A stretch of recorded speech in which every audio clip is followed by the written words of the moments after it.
வணக்கம் நண்பர்களே, சிட்ரா tax YouTube channel சார்பாக உங்கள் அன்புடன் அழைக்கிறோம். இன்னைக்கு நாம் என்ன பார்க்க போகிறோம் அப்படின்னா, இந்த அமெரிக்கன் பிரசிடென்ட் இருக்காரு இல்லையா, இந்த ட்ரம்ப், அவரை பற்றியும் அப்புறம் ஈரான் இஸ்ரேல் அமெரிக்கா வார் பற்றி நம்ம பார்க்க போகிறோம். இந்த ஒரு பொய்யர் எப்போ பார்த்தாலும் பொய் சொல்லிட்டே இருக்காருல. இன்னைக்கு ஒன்று சொன்னால் நாளைக்கு ஒன்று சொல்கிறது, நாளைக்கு ஒன்று சொன்னால் நாளைக்கு ஒன்று சொல்கிறது, இப்படியே தான் சொல்கிறாங்க. இப்போ மார்ச் 8 என்ன செஞ்சாருனாக்க, நாங்கள் ஈரானை வென்றுட்டோம், வின் பண்ணிட்டோம், ஈரானால் நடக்கக்கூட முடியாது, எதிர்க்க முடியாது, தூக்க முடியாது அப்படிலாம் சொன்னார். ஆனால் இன்னைக்கு ஸ்ட்ரைட் ஆஃப் ஹார்மூஸில் எந்த ஒரு கப்பலையும் விட மாட்டாங்க. அதனால நேட்டோ படைகள், பிரான்ஸு, யூகே, கனடா, ஆஸ்திரேலியா இந்த மாதிரி கண்ட்ரிலாம் உங்கள் கப்பல் படை அனுப்புங்க, எங்களோட சேர்ந்து நாங்களும் சேர்ந்து வாரோம், கப்பல் படை அனுப்புங்க. அதனால அந்த ஸ்ட்ரெய்ட் ஆஃப் ஹார்மூஸில் ஈரான் எல்லா கப்பலையும் விட்டுருவோம், அதனால எல்லா கப்பல் படை அனுப்புங்க அப்படின்னு கெஞ்சுறாப்புல இந்த ட்ரம்ப்.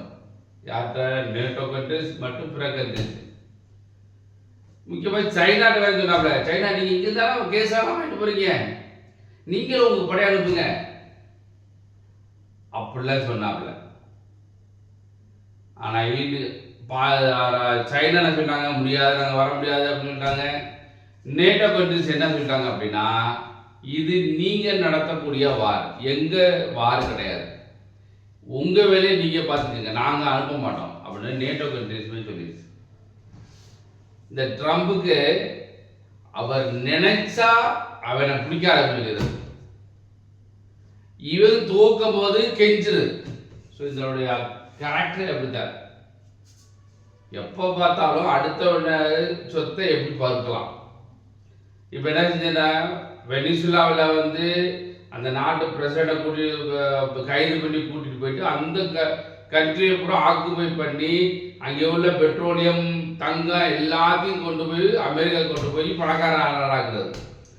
அதே மாதிரி ஈராக் அடித்து ஒடிச்சாங்க. ஈராக் அடிச்சுட்டு அந்த நாடு ஒன்றுமலமாக்கி சதாம் ஹுசேனை தூக்கில் போட்டுட்டு இப்போ என்னாச்சு, ஈராக்கை பூரா ஆக்குபை பண்ணிட்டு அங்கே உள்ள எண்ணெய் விலை எல்லாத்தையும் இவங்க கண்ட்ரோலில் வச்சுக்கிட்டு சும்மா வர 100 ரூபாயில 10 ரூபாய் 20 ரூபாயாவது கொடுத்துட்டு மீதி ரூபாயில கொள்ளடிச்சு வரும்.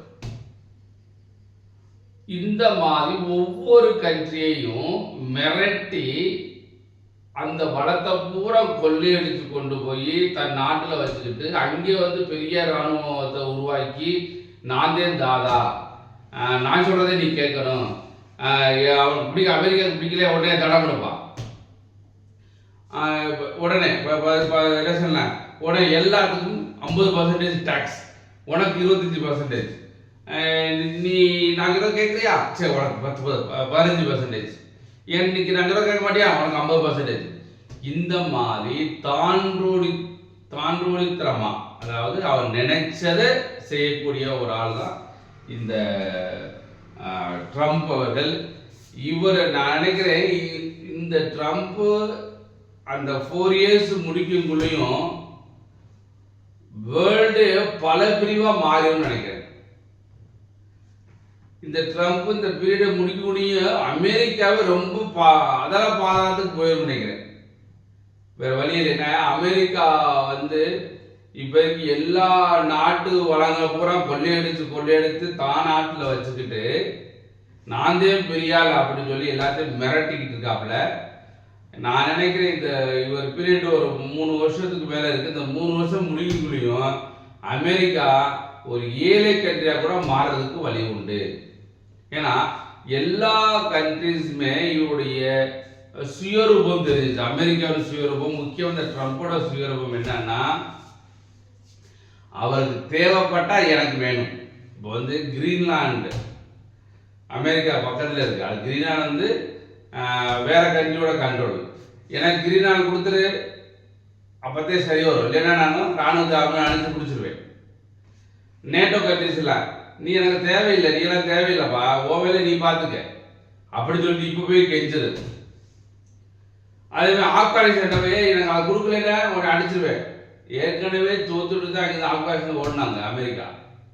அதே மாதிரி அமெரிக்கா இந்தியாவை மிரட்டி பார்க்குறது, நான் சொல்றது கேட்கலையே அவனுக்கு 50% டாக்ஸ் இப்போ கடைசியில் இப்போ கம்மியாக குறைச்சிருக்காங்க. ஸோ இந்த மாதிரி ஒவ்வொரு கண்ட்ரியும் மிரட்டி அவங்கள வழி கொண்டு வந்து அந்த அவங்களுடைய பூரா வளர்த்தப்புறம் கொள்ளையடித்து அமெரிக்கா கொண்டு போய் அமெரிக்கா பெரிய இன்ஃப்ராஸ்ட்ரக்சர் நிறையா வச்சுட்டு இராணுவத்தை பெரிய பெரிய அளவில் பண்ணி உலகத்தை பூரா ஆட்டி படைக்கூடிய இந்த அமெரிக்கா தன்னுடைய தவறுனால, தான் வந்து ஈரான் அடித்த தவறுனால இஸ்ரேலும் அமெரிக்காவும் சேர்ந்து ஈரானை வந்து தேவையில்லாம போருக்கு கொண்டு வந்து ஈரான் இப்போ அட்டி நொறுக்குறாங்க ஈரான். இன்னைக்கு கூட ஒரு டான்ஸ் பேரே வந்து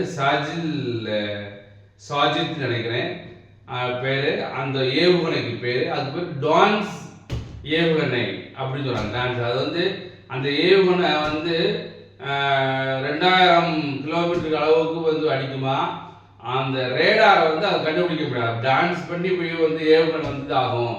அதனால ரேடாரால எதுவுமே செய்ய முடியாது அந்த மாதிரி சொல்றாங்க. இப்போ புதுசாக ஒன்று ஈரான் விட்டுருக்காங்க, இது சேஜில் ஏவுகணை. இதுதான் இந்த சேஜில் ஏவுகணை டான்ஸ்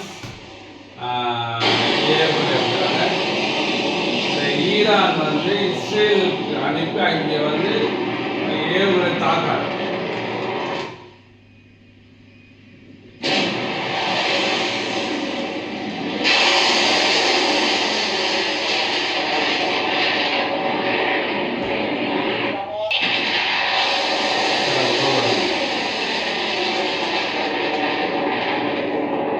ஈரான் வந்து நொறுக்கிட்டு இருக்காங்க அமெரிக்காவை இஸ்ரேலு. இது சஜல் டான்ஸ் ஏவுகணை.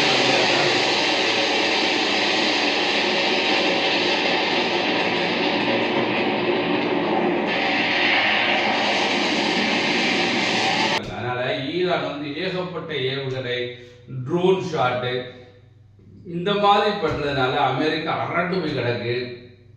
அதற்கு பல நாடுகளையும் அழைச்சாரு, எந்த நாடுமே இது ட்ரம்ப் சொன்னது கேட்க கிடையாது, நாங்களாம் வர முடியாது, உங்க போர், நீங்க தொடங்கிய போர், நீங்க தான் அதுக்கு முழு பொறுப்பு, அதனால நாங்களாம் வர முடியாது அப்படின்னு சொல்லி நிறையா கண்ட்ரிஸ், முக்கியமாக நேட்டோ கண்ட்ரிஸ்லாம் சொல்லிடுச்சு. அதனால ட்ரம்ப் வந்து வெறுத்து போய் நம்ம என்ன செய்யறது அப்படி தெரியாமல் இருக்கிறாங்க. ஸோ இதுதான் ஸ்ட்ரெயிட் ஆஃப் ஹார்மோஸ் அப்படின்னு சொல்கிறாங்க. இந்த ஸ்ட்ரெயிட் ஆஃப் ஹார்மோஸ் அப்படின்னு என்னன்னா, ஈரானுக்கும் ஓமானுக்கு இடையில ஒரு பாரசீக வளைகுடா இருக்கு.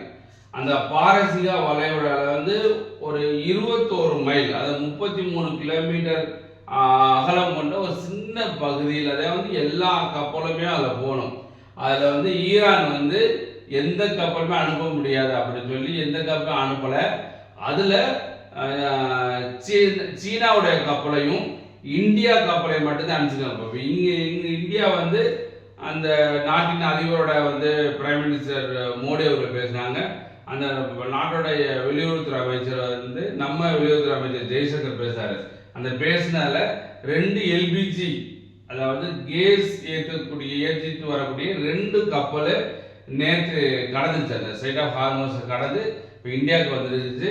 இன்னும் மொத்தம் 6 எல்பிஜி கப்பல், பெட்ரோலியம் கப்பல் நிறையா இருக்குது நமது, இன்னொரு 6 எல்பிஜி கப்பல் அங்கே நின்றுக்கிட்டு இருக்கான், அதுக்கும் பேசிக்கிட்டு இருக்கோம் அப்படின்னு சொல்கிறாங்க.